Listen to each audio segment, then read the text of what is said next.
Hey, hello. We are back from crazy loud Las Vegas. Hey, Christian, good to see you. We got our steps in, I think, for the quarter. Anywhere you want to go, yeah. you need to use the restroom. It's about a 1.5 mile walk. That's right. It is. I spent so much time walking through the casino without spending a single cent inside. So we invested everything in great content and great food. That was amazing. And we're bringing directly here to you our personal highlights. So when we are promising to share our highlights here with you, that's a subjective view.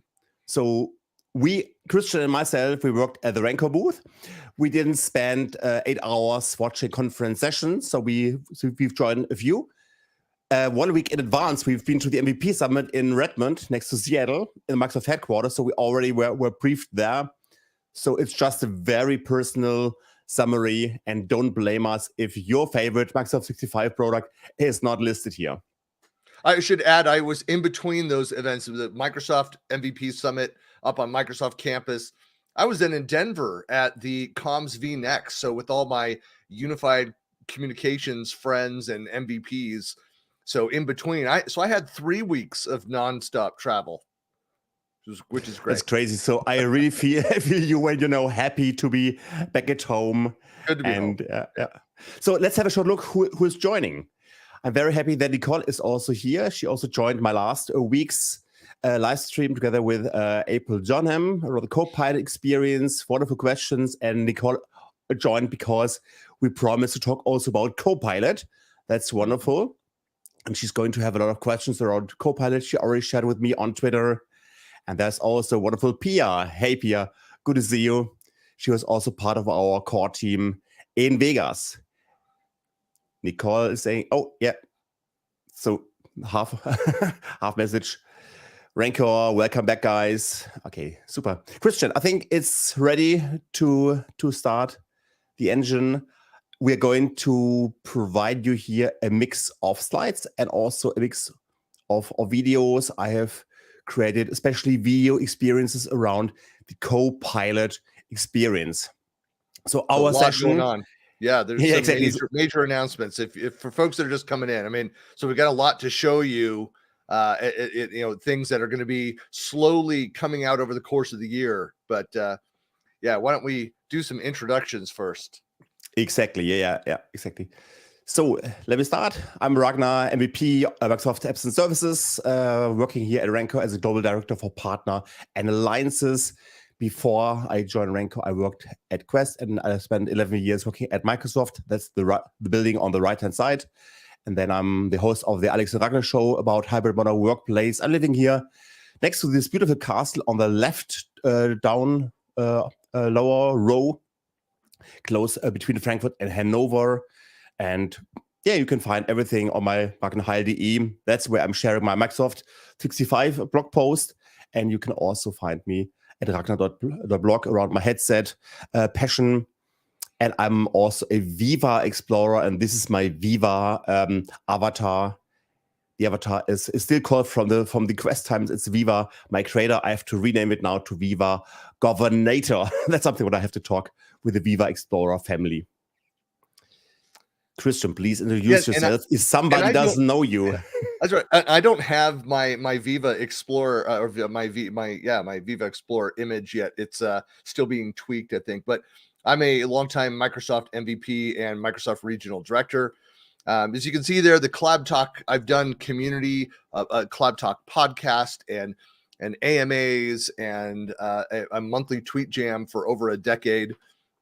I included there the infamous SharePoint insignia that I created years back, and you've probably seen stickers or T-shirts if you've been in the community for a while. I'm also involved. I'm a board member with Techie Gurus, and Ragnar and I are also content chairs for that and authors for that site. So you can find more info on me at my blog on buckleyplanet.com. And of course, reach out and talk to me about anything to do with North America and Asia Pacific partners, because that's my area of ownership at Rancor. Wonderful. Yeah. So before we before we start here, I would like you to go to your browser and enter menti.com with this number, or just take your phone and screen it, because I would like to know more from you about the Vegas experience. If you were able to join there, if you were there, that's something what I would like to know. So please go to menti.com and 111-85959 and please share the question. Have you joined Microsoft 365 Conf Las Vegas? Yes or no? And if yes, or if you say, listen, I haven't been there, but I really joined using social media, that will be also very important to us to find out if you were there, yes or no. And in the meantime, I'm going to share my screen, and then we can do some watching live what's happening here. One thing I'll say, Ragnar, I'm sure you feel the same, but it's great to see that the numbers are way up on events, that people are coming back in droves. So it's great to see so many faces, some people that I had not seen in 4 years at this show last week. Exactly, yeah. Especially people who live very far away from myself, not only the US and Canada, South America, but also really like Australia and New Zealand. So this was wonderful. So, and you can see that everybody was so excited. The amount of selfies who were flying through the social media web was impressive. You also did a major impact on the selfie generation part. But it's really this kind of family atmosphere which motivates us all the time to come to Vegas and to fly around to this conference, because it is so important. It is not only about the content; it's so much about people and meeting them and going out with them and having fun and have very deep conversations. That's what we love. And now to the next question. I'm going to, oops, 1 second.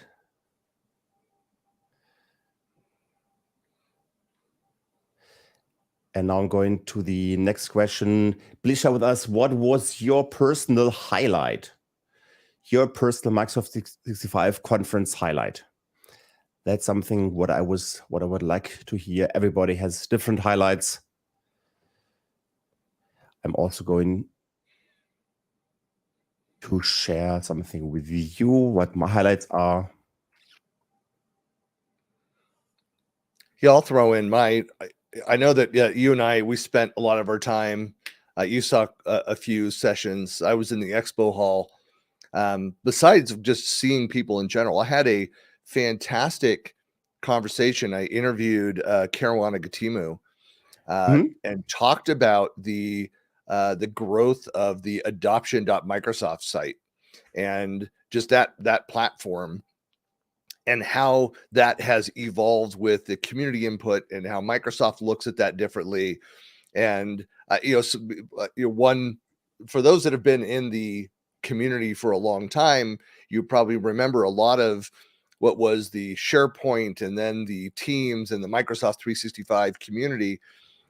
It grew so fast, 10, 15 years ago, because there was a lack of documentation. There was a lack of support from Microsoft. Not that they didn't have support, it just the community needed more. And so that's how the community built out, people helping each other, experts stepping up, and MVPs providing that content, and the growth of events. And that led to Microsoft, as they pulled in and hired a lot of MVPs and community focused people, said, hey, we need to do more. And so the adoption site was one of those things that kind of was community initiated, that Microsoft embraced and ran with and grew. So that was, for me, a highlight of the event, being able to kind of go through that history with Caruana. Exactly. And to add a footnote here, there was also a new community invented. The Microsoft Viva community is just brand new. And they were born, and there were other wonderful MEP fellows like Leslie Grook who said, hey, listen, I would like to start a community for communicators and internal comms.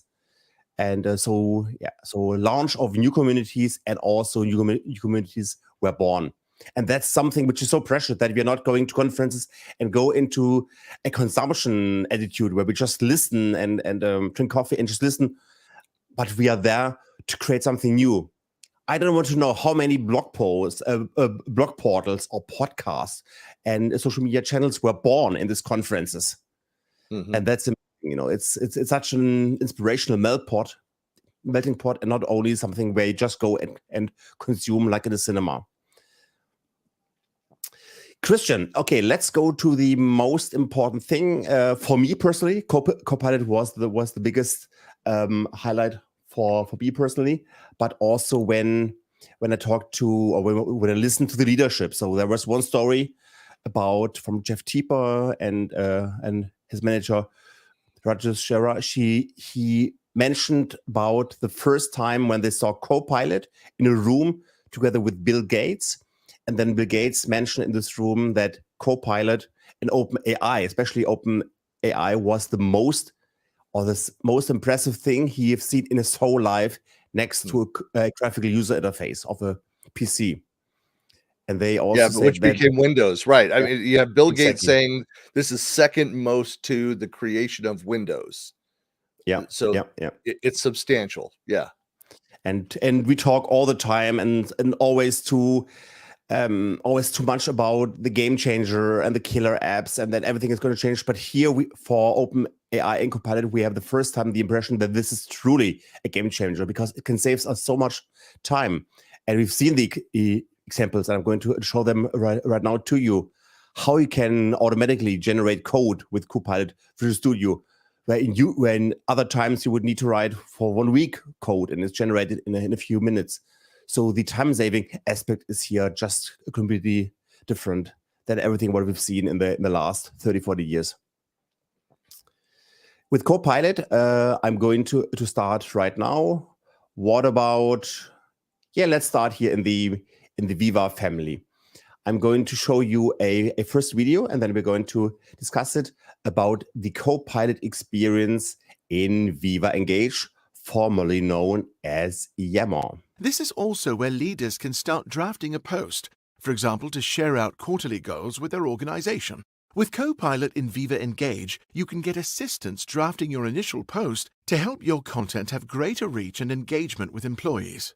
You can ask CoPilot to suggest language for a post that shares your team's upcoming quarterly goals based on an existing business plan document. It starts generating the draft post and shows you a preview. You're in control and can edit and personalize the content along the way. You can also ask CoPilot to adjust the shape of the post or its tone, for example, to make it more inspirational.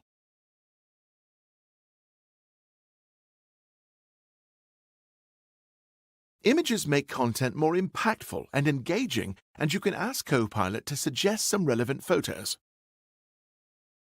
Select the ones you like, and CoPilot will add them to the post for you. CoPilot can also suggest potential audience questions you may want to proactively address in the post, along with any relevant links.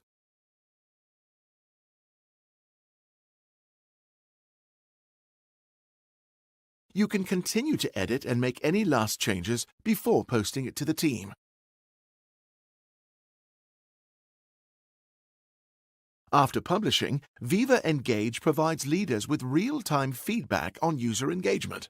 You get the fundamentals, like how many people have viewed, liked, or frowned your post, and you also get rich AI-driven comment summaries, trending rates, and sentiment analysis to understand how your message resonated with employees. So here we can see that it's not only about, let's say, a CoPilot experience for us, that we can generate content using CoPilot.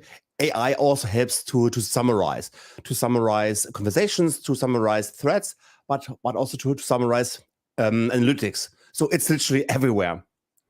Christian, you have introduced Yammer to many different communities in your last milestones of your careers. How was your excitement level when you've seen the Viva Engage CoPilot for the very first time? Well, I think it's fantastic because a lot of people, I mean, just kind of a fundamental thing with internal comms and with communication across the enterprise in general is that we are our greatest impediments to moving things forward. We self-edit, like we don't know what to put in there. What's great about this is to be able to go in and say, all right, we know our company, our annual plan. We have the strategy. We've documented all of that. We've spent months putting that together. To now be able to go and point to that document and for it to suggest a topic and build some summarized content off of that, it just makes it so much easier than to push that content out and share that detail. An important distinction too, and I know Ragnar, we're going to talk about this a few times here.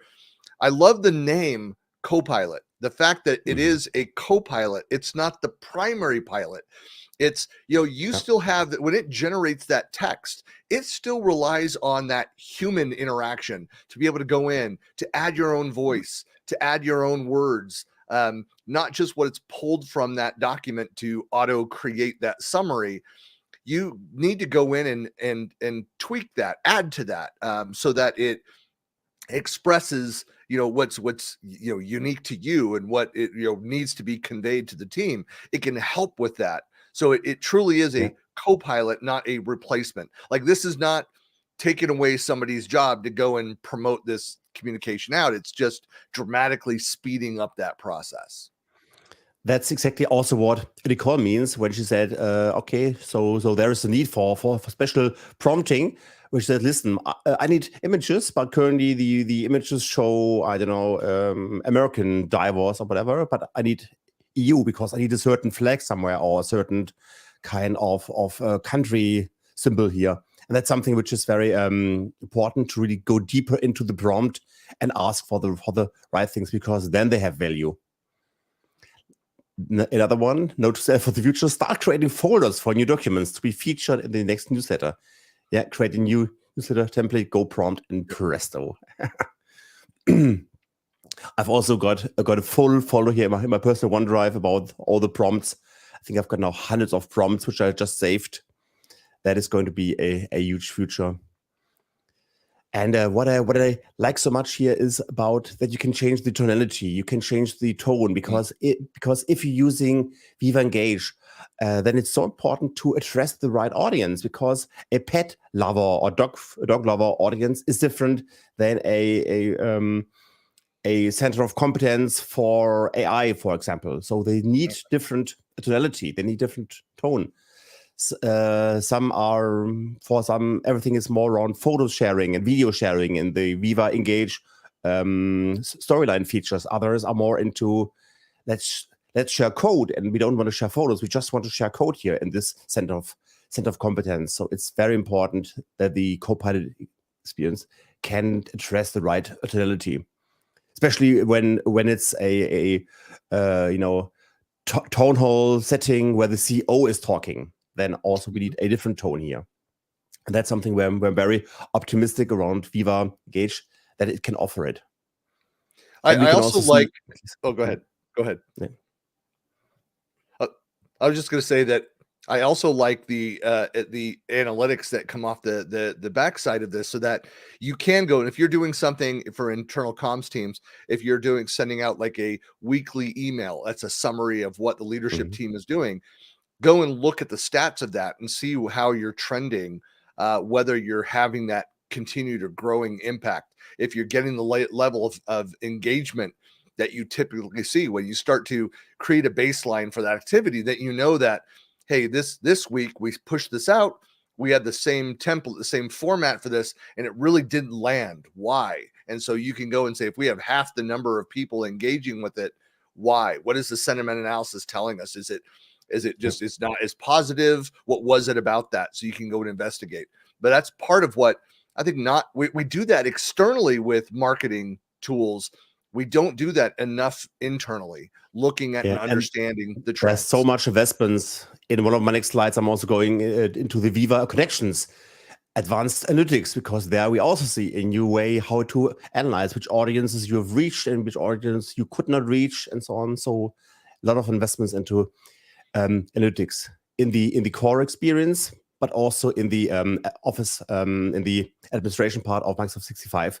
There will be also more analytics Christian, you just talked about strategy, that Viva Engage is wonderful to communicate a strategy. But before you can communicate something, you also need to shape it. And the best place to shape a strategy would be definitely Viva Goals. And Viva Goals is a tool for OKR, for objective key results. And let's take 1 minute to look deeper into the CoPilot experience of Viva Goals, your go-to tools around OKR. Through the process of creating OKRs from existing documents, such as a business plan or strategy paper. In Viva Goals, you could ask CoPilot to help create OKRs from a document. CoPilot suggests a few documents you've worked on recently for you to choose from. You select a business plan and CoPilot analyzes it and recommends a set of objectives and key results. CoPilot can then help refine your OKRs to get them just right for your organization. For example, you can ask to add a new key result to track an increase in product engagement. CoPilot uses data from the business plan and writes the new key result for you. CoPilot can also help you adjust your goals. For example, you can ask to make them more ambitious or to add initiatives, and it will update them accordingly. With CoPilot, you're always in the driver's seat and can change, add, or remove items at any time. When ready, you can easily publish the OKRs to Viva Goals so the full team can see and track them. And that is crazy. You know, just the idea to take a strategy document, a Word document, and it's going to transform it and convert it into an OKR tool. It's just crazy. So well, the detail around that, being able to track as well. I mean, yeah, it is crazy. It's incredibly powerful. Yeah, because one of my main takeaways from the whole conference was that CoPilot is not embedding OpenAI into Office. That's what many people think. Oh, it's just a different marketing brand for embedding Open ChatGPT 4 into Office. No, it's a completely different experience. And the greatest thing, in every single app, the experience looks completely different. That's hilarious. And it's so much value when you just upload a Word document and it converts you directly into the OKR experience. And then you can tweak it and say, hey, listen, this is currently not a very precise goal. Could you please make it more precise? And then you get recommendations how to tune it and tweak it. I love it. This is just, I was blown away. So I had to share it. And also, Nicole is very enthusiastic here. So let's go deeper here into her comments. Make it more touchy feeling, make it more bro hustle centric, make more sound, more confident, encouraging. Yeah, which already works in ChatGPT and Bing Chat. So that was actually her comment to Viva Engage. Plus, analyze the last quarter of messages and give you feedback. What gets feedback and makes gestures? That will be a game changer. I think we're definitely using, love that stuff. And here you're so much right, Nicole. We're using too less feedback. Everybody knows the word feedback, and everybody knows what's about it, but we don't use it to improve us, to improve our everything. Actually, what we're doing, and here we have the not only the data. We usually always have the data. But here we get the recommendation based on the data, and that's the game changer. I mean, you could use CoPilot to, you could use CoPilot to ask you receiving feedback, and I think this is kind of where she was going, where you could ask it for feedback based on the data that's coming in. How does this apply against my OKRs? So, exactly. If you're getting a bunch of data coming in, I mean, this is where you're going to start seeing it across the Microsoft 365 graph and the Office apps. Like we get a spreadsheet in with complex data about the health of the company, and for it to ask it, CoPilot to help you identify the trends pertaining to your OKRs, your areas of responsibility. What are the 3 trends that I need to be following as they pertain to my personal or my team goals? Yeah, I think that's super impactful because it's so concrete, and somebody who doesn't understand their goals or their KPI or KPIs, they can really ask the CoPilot, hey, listen, I don't understand it. Yeah. It has to be more precise because, when we talk about the philosophy of achieving and reaching goals, it's all about getting them very smart and touchable. Well, that's this a is very so that's, important. look, and we can have a whole different discussion around Viva goals and OKRs in general. And I've worked for organizations, and I'm a very OKR task-driven person. Like I'm passionate about this kind of tooling. Not every organization is at this point, but where you have the executive team that has a directive and says we must do these things, it's sometimes difficult for the frontline workers to understand, to decipher what does it actually mean, for how does this impact my job, and so to be able to have the help of CoPilot to do that deciphering down to what I'm doing as a frontline worker on a daily basis. How does the change in strategy impact my role, to help me better figure that out, is incredibly powerful. Yeah, and now we're talking about change management and how CoPilot can really handle, improve and manage change processes. That's also something what we didn't talk in Las Vegas, but that's a very great idea. I think It's that's an underlying issue. Yeah, that you and I have is had many a conversations topic for about a that. completely new Yep. new webinar. Yeah. Yep. You talked about your passion. I assume you also have a passion around SharePoint, and that's the reason why I'm going to show you a 1-minute video now about CoPilot in SharePoint.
I think I have to watch the video like 10 times to understand every single feature because it is so feature rich.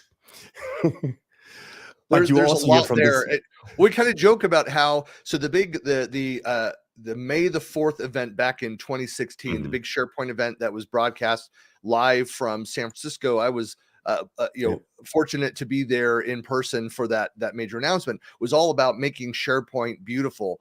And the joke kind of this year, and I think Jeff Teeper mentioned this at MVP Summit, is that the announcement this year is making SharePoint even more beautiful. But it's so adding on to what's come before, there's a lot that's under the hood.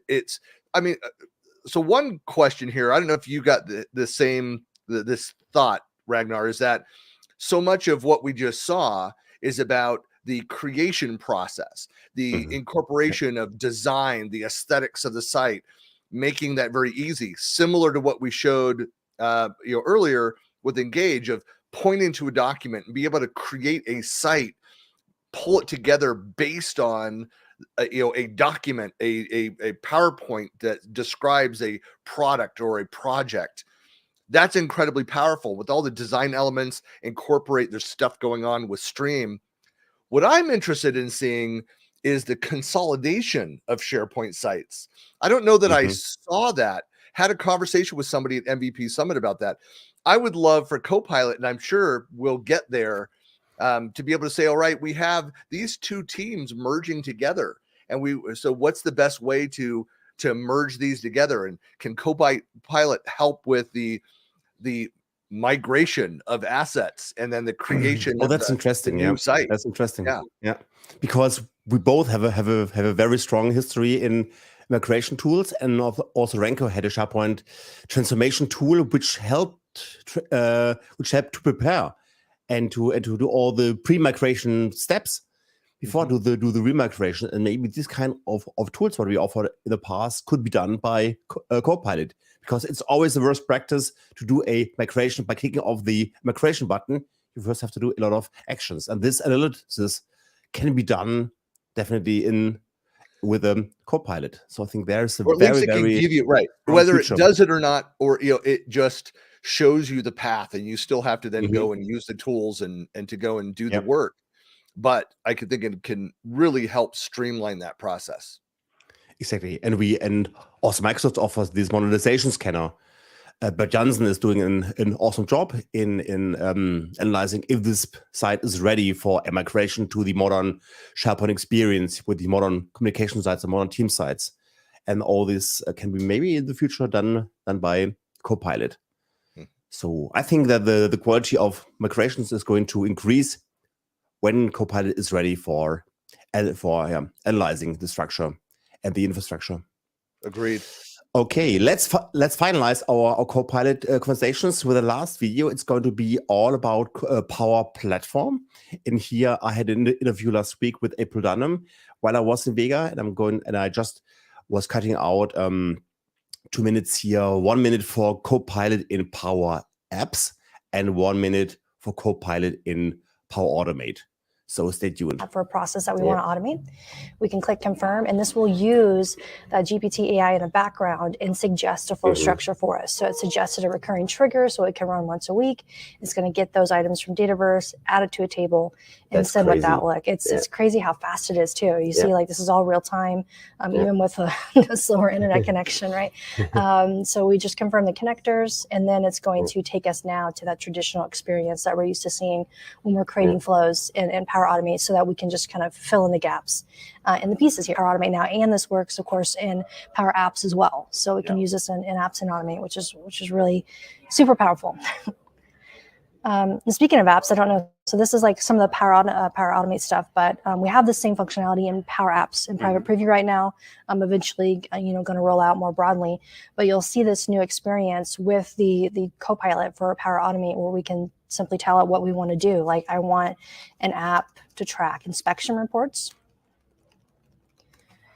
And it's going to go, and what this is doing behind the scenes, it's going to suggest first the data model inside of Dataverse, where we want to add this information. So it's going to look and say we want an inspection report system.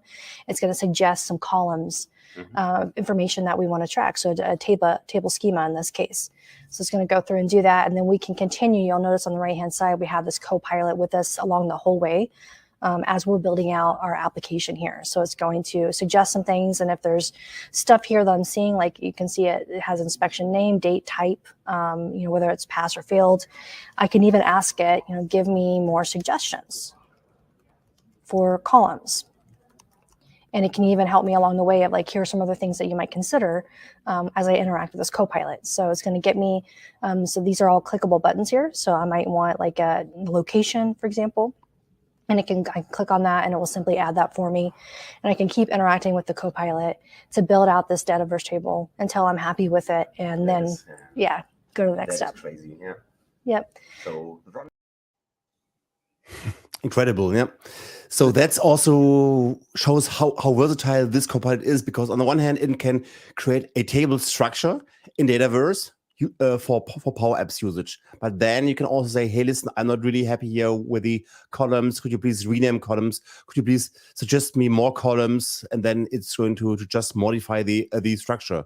So it's not only about really doing the first steps. You can also use it for editing your structure. And then later, the final step would be to create your responsive Power Apps. Well, what's incredible, there's a couple things that just stood out to me about that. One, so she started by saying, hey, look, based on, here's the outcome I'm looking for. I want to go and create this thing. Based on that request, it's automatically going, CoPilot looks and says, what else exists out in the system?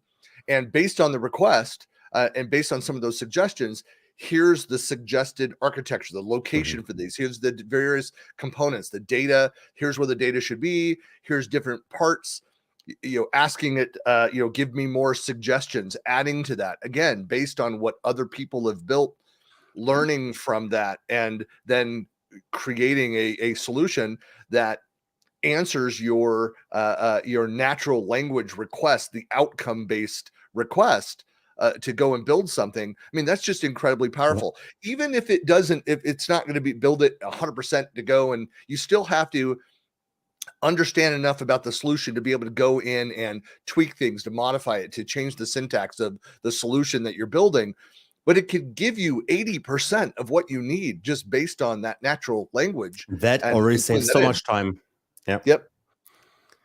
So Nicole asked, did they talk about the new ways for IT security, new policies? Because as powerful as this is, there are a lot of potential for mistakes and malicious acts.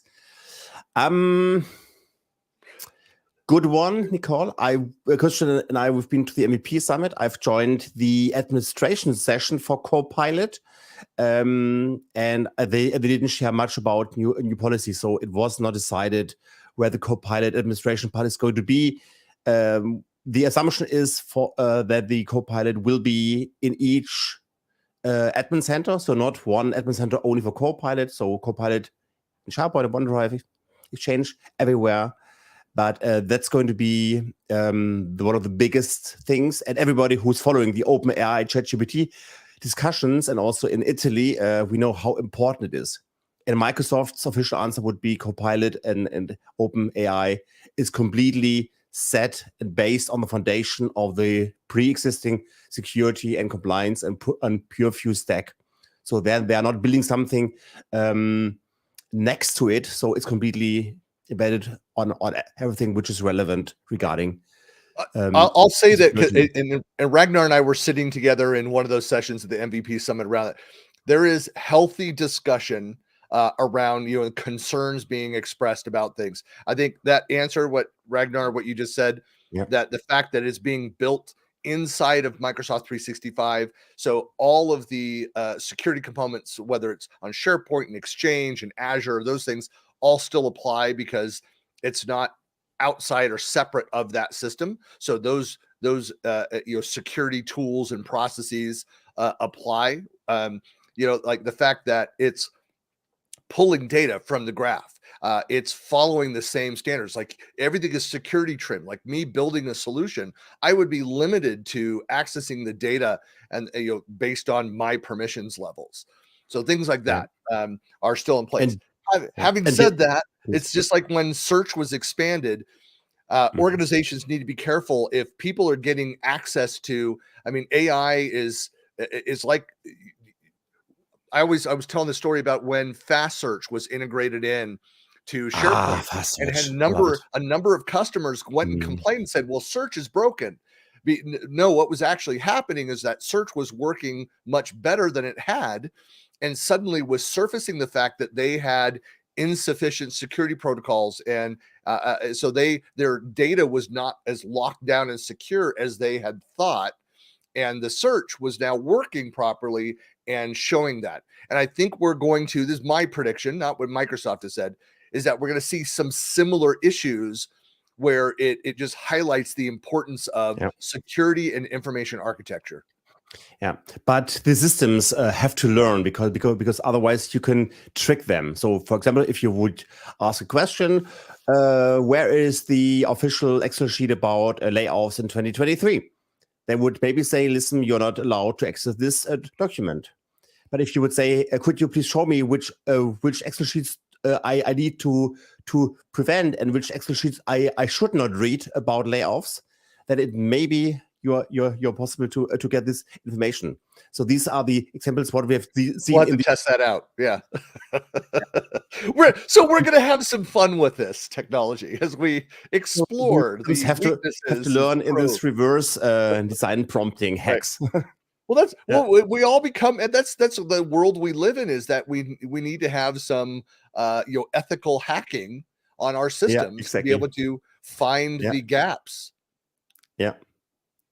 No, this is going to be a long discussion for the next, I don't know, years and decades. So nothing what we have to solve or we can solve now. This is going to follow us for a very long time. Yep. Let me go back to my presentation. I will say, Nicole, that last comment is show me the salaries of all my colleagues. That actually happened at a company I worked for years back, where it was on a spreadsheet that was in an unsecure area and people found it. Yep. So, yeah.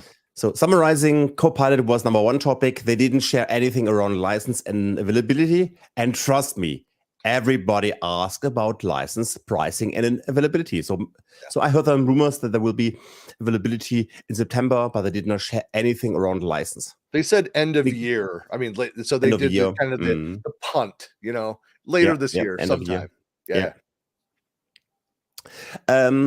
Let's look a little bit deeper what's happening around Viva. There were also some news announced. So on the Viva learning part, new Viva Academy experience, also some new APIs are there for Viva learning in general, but also for the course API, and LMS 365 are the first who are using the course APIs.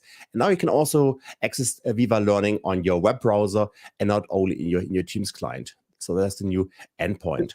And Microsoft is, and I think it's fantastic. We learned about some of this at MVP Summit as well. We talked about because Microsoft is really focused on helping companies to develop upskilling, capabilities. So with the API, you can build that directly into your solutions. You can use Viva Learning for that, so that you can make it really, easy to identify ways to help people kind of stay up to speed and stay current on the technology. For Viva Insights, there is a new private preview for a new data import, and the data import is relevant for organizational data sources and also from everything around Workday. So a little bit more technical things, but it's very good to see this openness, because in the past it was more like a closed system. Viva Topics, yes, CoPilot integration is there. So if you know Viva Topics, there is this network thing which you can see on the screenshot, and sometimes it's not clear, and then you can just use the CoPilot and ask questions, and it's showing you the relationships in a graphical network.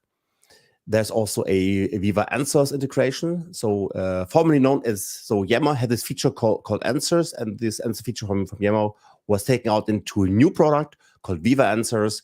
And this is now melting together with Topics, Viva Topics, and also has a CoPilot integration where you can ask which are the best answers for a certain question. Then there are new topic badges, and there's also a topic are highlighted in SharePoint, so you can surface Viva Topics now in SharePoint, and there's also a way to control it with a toggle on and toggle off. And as I mentioned, more analytics are coming, not only to the classic or to each Viva topic site, but also into the Microsoft 365 Admin Center. We can see more engagements and which topics are currently trending and how it's going to be used.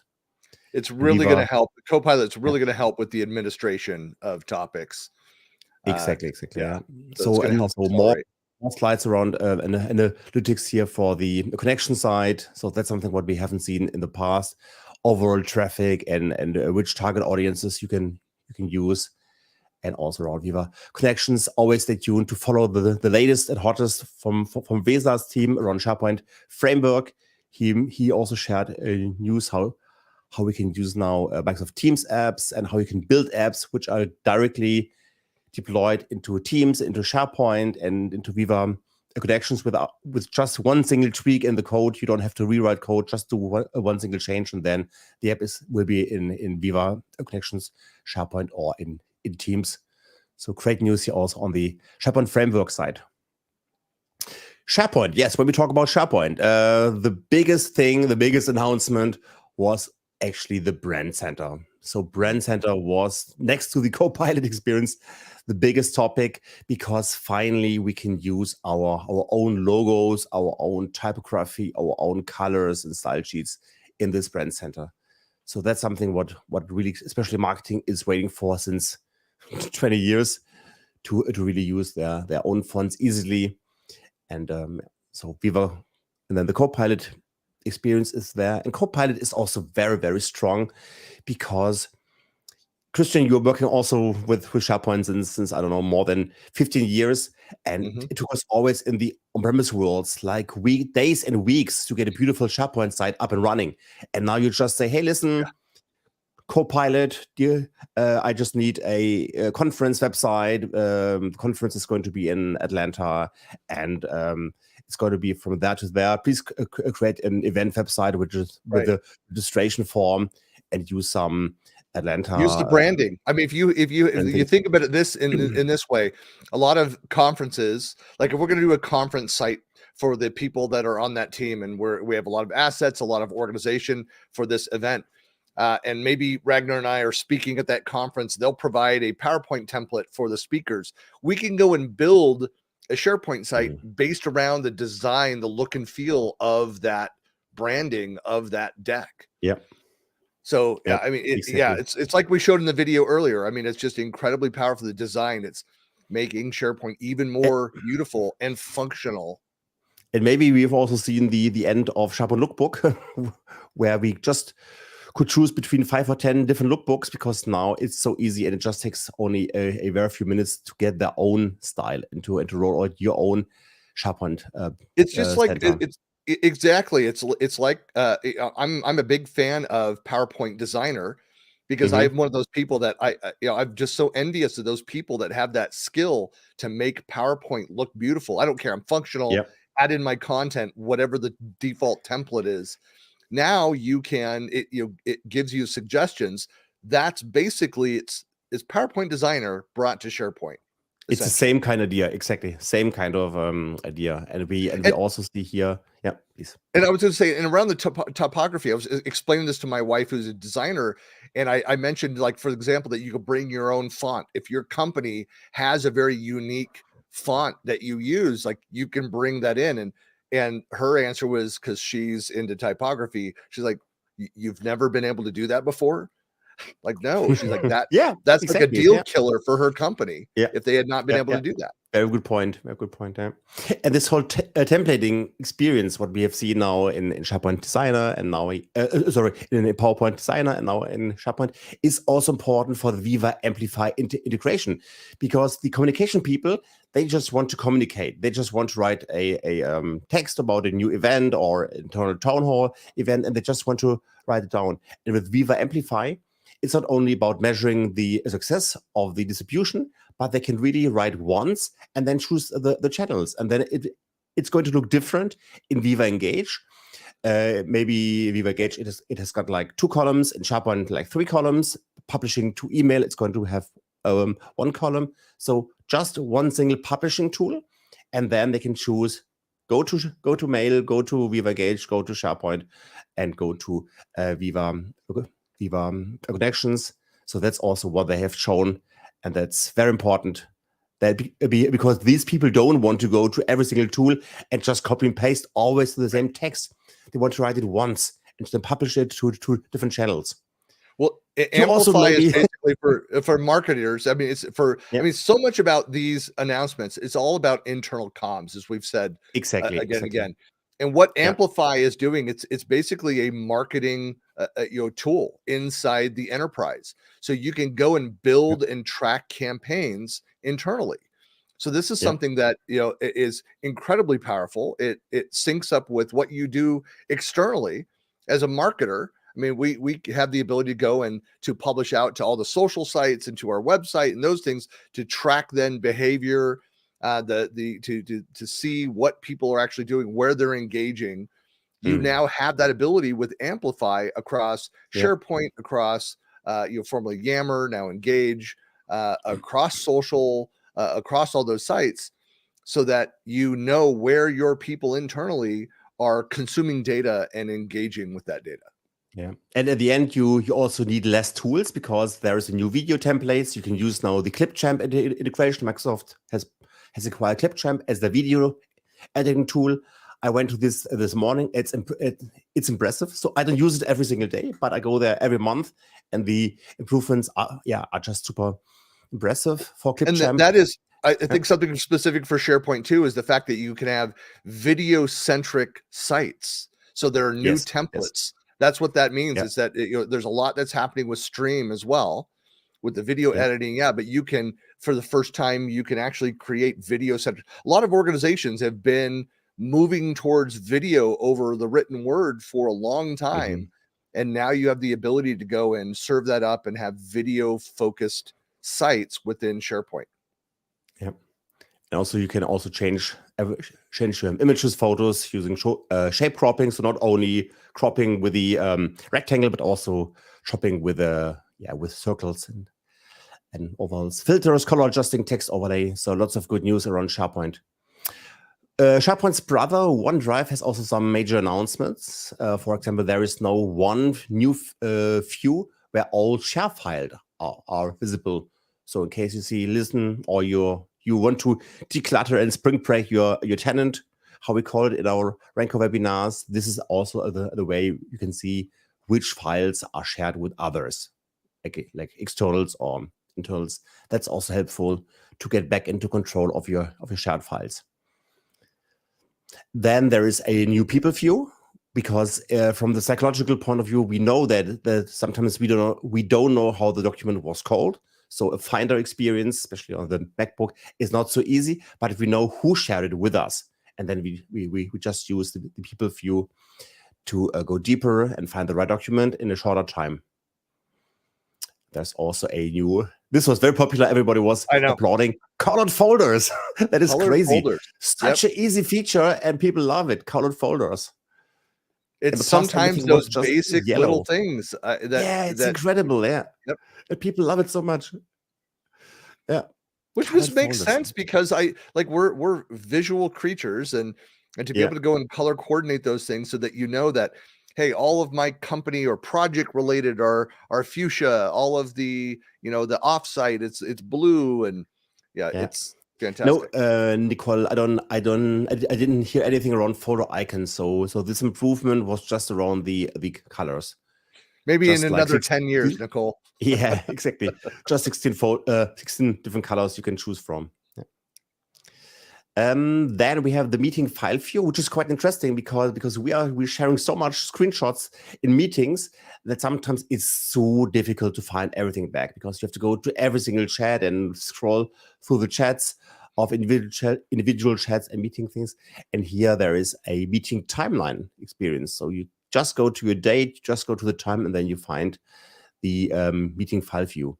I think that's also a very good idea. Not to have this folder view with names and document tiles, and not only the people view, but also coordinated and arranged by meetings. Yep. I lot of find great myself stuff often around. going back through emails, through meeting invites to find that information. Where are the attachments? Was that the last meeting? Yeah. So that's a great view. Yeah.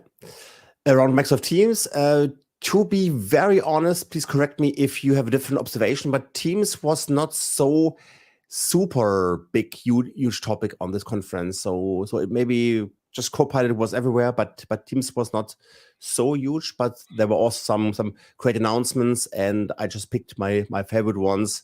There is now a reminder emails for webinars. Marketing is going to love it. This auto reminder. 300 monthly active users. Oh, so 300 million. I've got the M. 300 million monthly active users, which is very impressive. The last number was 250. People who are like ISVs who produce apps. There's now also the auto installation thing of approved apps. So you don't need to do the installations on your own. If the apps are approved, they will install immediately. And ISVs can also use the auto fencing. For example, if this app is approved for, let's say, US, then it's going to be rolled out for the US and not globally. That's also something what especially large companies really want. They don't want to roll out app globally. They just want to start with a smaller test group in the first wave there, and then roll it out later. So a lot of good things for ISVs.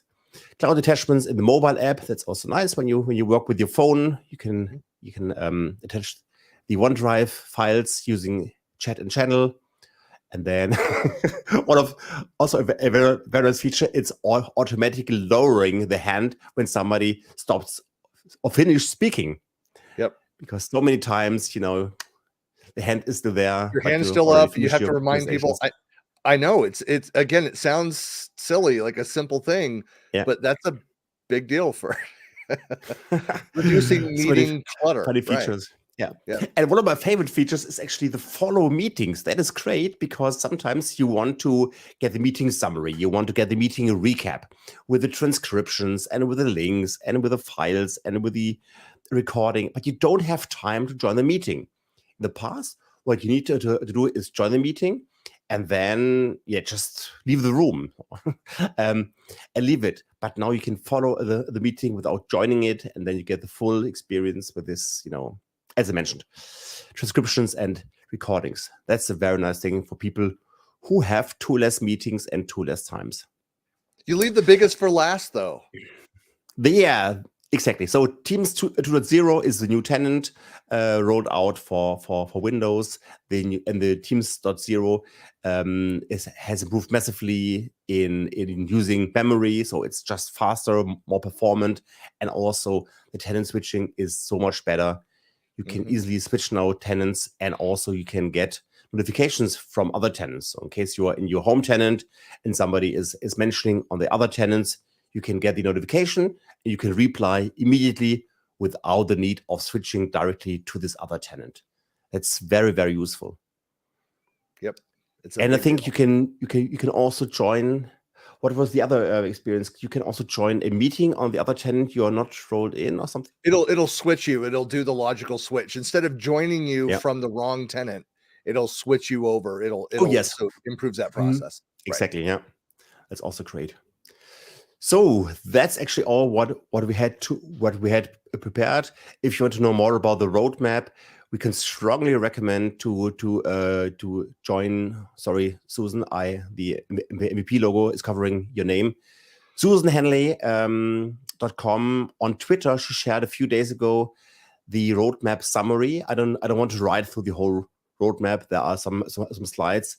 It would take too much time now to go through all the roadmap items, but just want to highlight the great work that Susan has done together with Mark Cashman from Microsoft to summarize here what's happening around the roadmap, especially also here for the Viva part, Viva connection, Viva growth.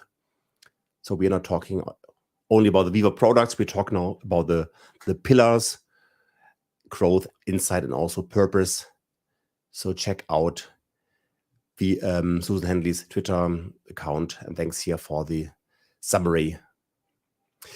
So Nicole asked a last questions. What things you expected but they did not show? Places. There was a question in the Ask Me Anything. What about places? You didn't talk about places since ages, and they said, well, you're right. Currently, we don't have news to share around places. That's the how would you summarize it? It's a facility management kind of experience. But I'm wary of talking about it. So I went to a session at the MVP Summit. I didn't see anything or hear anything, so I don't know what we can talk about. So that's the hardest part for me, is that what did I expect to see? There were a few things that we learned about that I've not seen. We have to be so careful with our NDAs until I see that it's been publicly announced that there's a press release around it. There's a Microsoft blog post somewhere.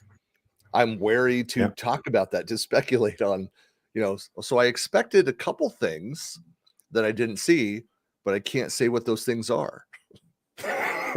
Oh, so I think we need to continue this journey here with our live stream, Christian, because there's so many things coming up soon, and there will be also the Build conference, and I'm also part here of the private preview of the Microsoft Mesh integration of Teams. So using Mesh Metaverse together with Teams, I'm there. So there will be also more news on the in the Build conference. So stay tuned.